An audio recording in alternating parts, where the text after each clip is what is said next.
Hello friends, मैं आपका अपना राहुल सर स्वागत करता हूं अपने इस YouTube channel science by Rahul sir PC में। तो आज हम इस वीडियो में बिहार बोर्ड के इंटरमीडिएट फर्स्ट ईयर के बायोलॉजी के अध्याय 4 के बारे में जो भी महत्वपूर्ण टॉपिक होंगे उसके बारे में एक एक करके चर्चा करने वाले हैं। अगर आप इसके पीछे वाला वीडियो अभी तक नहीं देखे हैं तो लिंक डिस्क्रिप्शन में है, जाकर तुरंत देखें, क्योंकि उसमें हमने अध्याय 1, 2 और 3 का विस्तार पूर्वक अध्ययन कराया है। तो अगर आप इंटरमीडिएट फर्स्ट ईयर की तैयारी करना चाहते हैं तो इस वीडियो के माध्यम से कर सकते हैं या ऑफलाइन क्लास के माध्यम से भी कर सकते हैं, जिसका लिंक इस वीडियो के डिस्क्रिप्शन में है। तो हम लोग इस चैप्टर में प्राणी जगत के बारे में पढ़ेंगे, जो कि अध्याय 4 है। अध्याय 3 में हम लोगों ने वनस्पति जगत के बारे में पढ़ा था, वनस्पति जगत की विशेषताओं को पढ़ा था, उसके लक्षणों को पढ़ा था, उसके वर्गीकरण को पढ़ा था। लेकिन आज इस वीडियो में हम लोग क्या जानेंगे? प्राणी जगत के बारे में। तो चौथा चैप्टर जो है ये पूरी तरह से प्राणियों पर ही आधारित है। इसमें हम लोग प्राणियों की विशेषताओं को पढ़ेंगे, प्राणियों के वर्गीकरण के बारे में पढ़ेंगे, उनके मुख्य लक्षणों के बारे में पढ़ेंगे और उनके जो भी उदाहरण है उसके बारे में एक एक करके समझने का प्रयास करेंगे।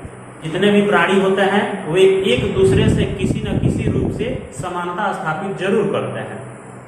तो जितने भी प्राणी हैं धरती पर अनेकों प्रकार के प्राणी पाए जाते हैं, अनेकों प्रकार के जीव जंतु पाए जाते हैं जो एक दूसरे से किसी न किसी रूप से समानता स्थापित करते हैं और उन्हीं समानताओं के आधार पर, विशेषताओं के आधार पर उन्हें अलग अलग वर्गों में रखा गया है। जैसे अगर हम जल में रहने वाले प्राणियों की बात करें तो जल में रहने वाले प्राणियों को हम लोग जलचर कहते हैं। आकाश में उड़ने वाले प्राणियों की बात करें तो आकाश में जो उड़ते हैं उनको नभचर कहते हैं। जमीन पर जो रेंग कर चलने वाले प्राणी हैं उनको रेप्टिलिया कहते हैं। जो जमीन पर भी रहते हैं और पानी में भी रहते हैं उनको हम लोग एम्फीबिया वर्ग में रखते हैं। तो इस तरह से जितने भी धरती पर प्राणी हैं उनको हम लोग अलग अलग वर्गों में विभाजित किए हैं, उनके विशेषताओं के आधार पर, उनके लक्षणों के आधार पर और उनके शारीरिक रचना मतलब बनावट के आधार पर। तो आज हम इस चैप्टर में इन सबके बारे में एक एक करके समझने का प्रयास करेंगे। इस चैप्टर में एक बहुत ही महत्वपूर्ण टॉपिक के बारे में हम लोग चर्चा करेंगे, जो है सममिति। तो सममिति क्या होता है कि सममिति का मतलब होता है कि जंतुओं का जो शारीरिक रचना है, शारीरिक बनावट है, उसका जो ज्यामितीय रूप है। कौन सा रूप? ज्यामितीय।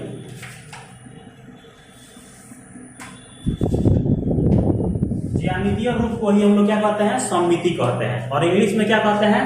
फिजिकल सिमेट्री कहते हैं। तो ये क्या हो गया? सममिति हो गया। अब हम लोग चर्चा करेंगे कि सममिति कितने प्रकार के होते हैं, मतलब जीवों का जो शरीर का रचना होता है वो कितने प्रकार का होता है। तो जीवों में जो सममिति होती है ये होते हैं 2 प्रकार के। पहला होता है द्विपार्श्व,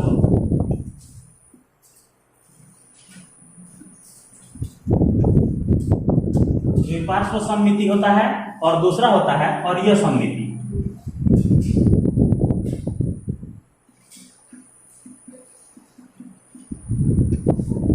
जीवों का जो शारीरिक बनावट है, शारीरिक रचना है, सबकी नहीं, कुछ जीवों की होती है जो द्विपार्श्व सममिति होता है और अरीय सममिति होता है। इसका मतलब कि जिन जीवों का शरीर हम लोग आसानी से 2 भागों में बांट सकते हैं उसको बोलते हैं द्विपार्श्व सममिति। जैसे मेढक, मेढक के पीठ पे आप लोग ध्यान से देखेंगे तो ऐसे एक लाइन की तरह रचना बना होता है। इसका मतलब कि वहां से अगर उसको काटेंगे बीच से तो बराबर बराबर भागों में आसानी से वो बंट सकता है। इसके नाम से ही पता चल रहा है द्विपार्श्व सममिति। द्विपार्श्व मतलब उसको 2 भागों में आराम से हम लोग बांट सकते हैं। तो ये क्या हो गया? द्विपार्श्व सममिति हो गया।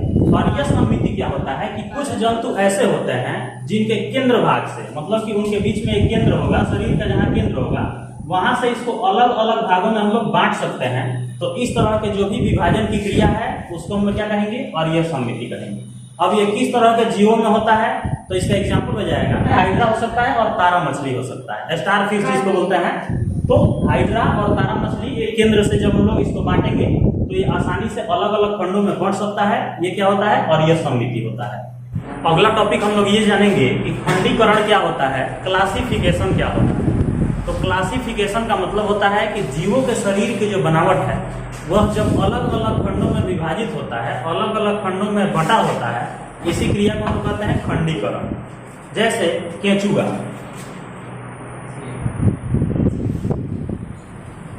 एग्जाम्पल क्या हो जाएगा? केंचुआ। तो केंचुआ को अगर ध्यान से आप देखे होंगे तो इस तरह से उसका बनावट होता है और उसके शरीर पे इस तरह का खंड खंड की तरह कुछ रचना होता है। ऐसे देखने को लगता है कि उसके शरीर को अलग अलग खंडों में आपस में जोड़ा गया है, एक स्प्रिंग की तरह उसको जोड़ा गया है और सब खंड उसका अलग अलग है। तो इसी क्रिया को हम लोग क्या कहेंगे, खंडीकरण कहेंगे, इंग्लिश में क्लासिफिकेशन कहेंगे। अगला टॉपिक है नोटोकार्ड। नोटोकार्ड क्या होता है? नोटोकार्ड एक तरह का डंडे के समान रचना होता है और कुछ जंतुओं में नोटोकार्ड होता है और कुछ जंतुओं में नोटोकार्ड नहीं होता है। जिन जंतुओं में नोटोकार्ड होता है उन्हें हम लोग कहते हैं कार्डेटा। तो जिन जंतुओं में नोटोकार्ड होता है उनको क्या कहेंगे, कार्डेटा कहेंगे, और कार्डेटा में नोटोकार्ड उपस्थित होता है, नोटोकार्ड उपस्थित। और कुछ ऐसे संघ हैं, कुछ ऐसे संघ के जंतुएं हैं जिनमें नोटोकार्ड उपस्थित नहीं होता है, तो उनको हम लोग कहते हैं नॉन कार्डेटा।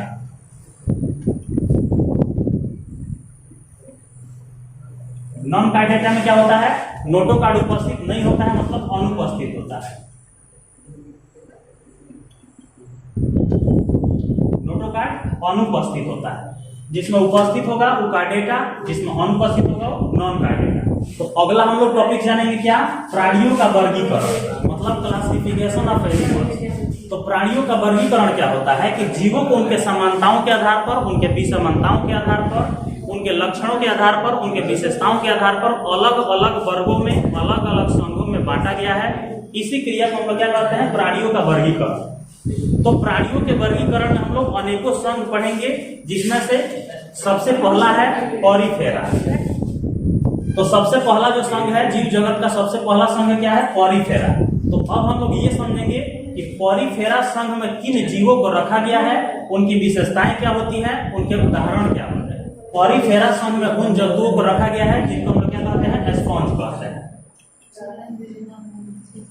मतलब कि पॉरीफेरा संघ के अंतर्गत आने वाले जंतु क्या कहलाते हैं, स्पॉन्ज कहलाते हैं। इस संघ में पाए जाने वाले जितने भी जंतु हैं उनमें से ज्यादातर जलीय होते हैं। जलीय का अर्थ होता है कि वे पानी में रहने वाले होते हैं।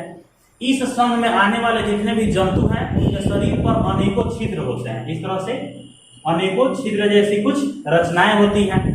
इस संघ में लगभग 5000 प्रजातियों को शामिल किया गया है। कितने? 5000 प्रजातियों को शामिल किया गया है किसके अंतर्गत, पॉरीफेरा संघ के अंतर्गत। अगर हम पॉरीफेरा जगत के एग्जाम्पल की बात करें तो एग्जाम्पल में हो सकता है स्पॉन्जिला और साइकन।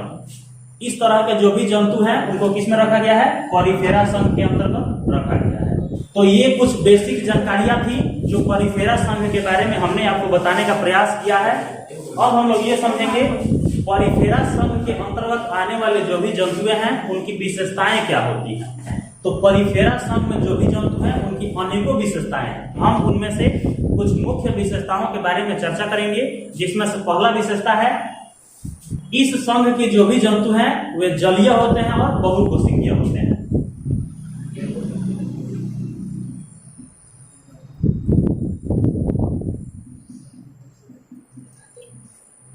मतलब कि पॉरीफेरा संघ के जो जंतु होते हैं वे जलीय होते हैं और बहुकोशिकीय होते हैं। यह हो गया इसका पहला विशेषता। अब हम लोग समझेंगे दूसरा विशेषता।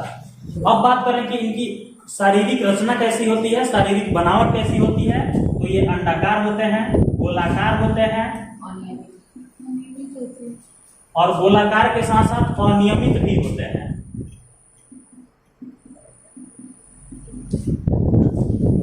अंडाकार, गोलाकार और अनियमित होते हैं। ये कहाँ रहते हैं, जल में रहते हैं। और इनका शरीर का बनावट कैसा होता है, बहुकोशिकीय। ये हो गया आपका दो विशेषता।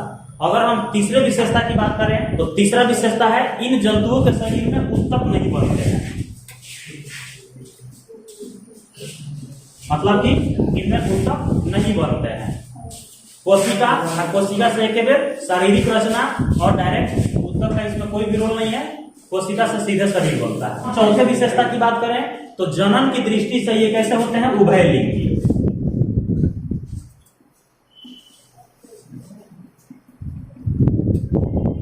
जनन की दृष्टि से कैसे होते हैं, ये उभयलिंगी होते हैं। एक लिंगी और उभयलिंगी आपको पता होगा। तो जनन की दृष्टि से ये क्या होता है, उभयलिंगी होता है।